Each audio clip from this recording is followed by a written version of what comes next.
Well, now it's time to take a look at the business pages, and I'm joined by stock market guru, I'm glad to say, Mike Baghdadi, who's invested £1.5 million, no less, of his own money in an experiment to try to turn 15 novices into successful city traders. He's also going to look at, as I said, at the business pages for us, but we've got to talk about that. Very good morning to you, Mike. Good morning, sir. Putting your money where your mouth is, that's for sure, but doesn't it rather kind of downgrade the role of the trader in that you're more or less saying anyone can do it?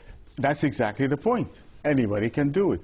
This is, I have been for the last 30 years as you training the professionals in the institutions and the banks, and they are the ones that made the majority of the money in the crash of 2007. 85% of the public has been unfortunately not gaining the amount of money that the traders and the bankers are getting, and that's why you have the talk about taxes and taxing the bonuses and all that kind of stuff. So now we do have a talent, we have an expertise, and there is this great public demand that they need to learn how to be on the right side of the market, and therefore this crossing of those two interests came along, and it has now become a calling. So you got hold of these 15 novices, you've given them 100 grand each. Yeah. How have they been doing? And I mean, they all must respond differently to the training and the advice you give them. We are putting them in the plan right now, and they will get effectively on the floor as of July the 14th, because they have to give notices to leave their jobs. Most of them have been employed. Some of them are bankers. Some of them are actual traders in banks. Some of them, there's a housewife, a taxi driver. It's a tapestry. Got room for any newsreaders, or is it all exactly, absolutely, absolutely. And we are going to put them together. We're starting the program as of July 4th, and they will be getting the training and the expertise. We're going to make them a full-rounded traders to become our future hedge fund managers. And is this philanthropy on your part, or is it a full-on market investment? It is an investment, not philanthropy. This is a business endeavor.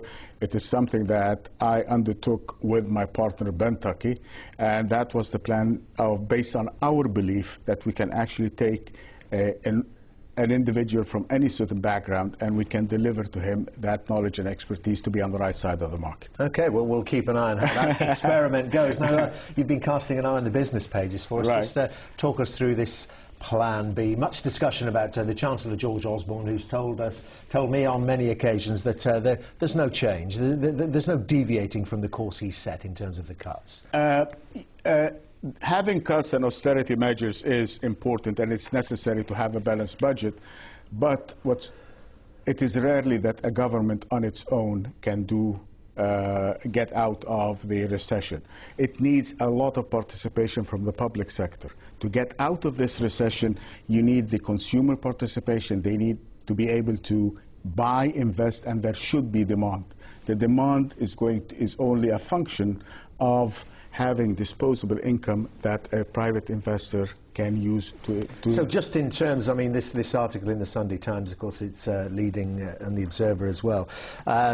Just in terms of the cuts programme, I mean, what's your personal view on it? I mean, clearly everyone agrees the deficit is a problem. How much of a problem, how much of a threat is it to the UK recovery if it stays at these levels? It's a very big threat if there is no other alternative. There should be a second. There is not one cookie cutter that will get us out of the situation. We need the private sector to participate into the development of the economy. They have to take active participation. They have to become proactive investors in the market. Now, another story you've picked out for us concerning education, and of course vital in terms of the economic mess we're in. This highly educated elite, I suppose, we need for us, and private individuals thinking about setting up, and academics amongst them, a centre of excellence to rival Oxbridge. Absolutely. The line or the connection that I have here, and the reason because I chose the story, is that the same principle, if you will, has been taken by the American University in Cairo.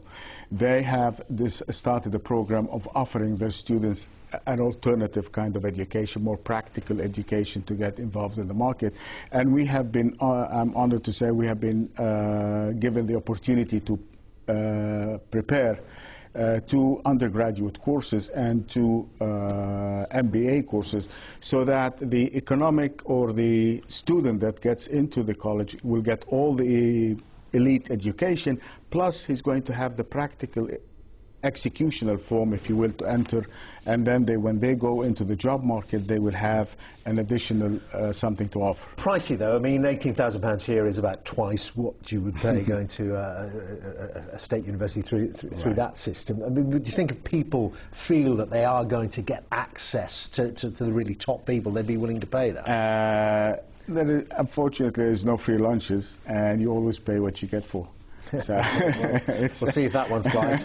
Last story then, Mike, and out of the travel sections, in actual fact, King Tut will see you now. This, of course, one of the dimensions of the so-called Arab Spring and all the upheavals in Egypt. Well, this is one of my favorite stories, if you will. I mean, I'm Egyptian by birth, and this is my home country, and it is such a joy. I have been there after the revolution. I was asked to go and talk to the EGX traders there, but I've seen Egypt right after the revolution, and now to see that Egypt is now back open to business, this lovely country, those hospitable people, and we love the English people to be there and visit and see King Tut float down the Nile or go to Sharm el-Sheikh. Not too busy right now because a lot of the tourists are scared away. You'll get a big bang for the buck. Well, and I hope you do in your experiment with those traders as well. Great advertisement there for Visit Egypt. Mike Baghdadi, thank you very much. Thank you very much.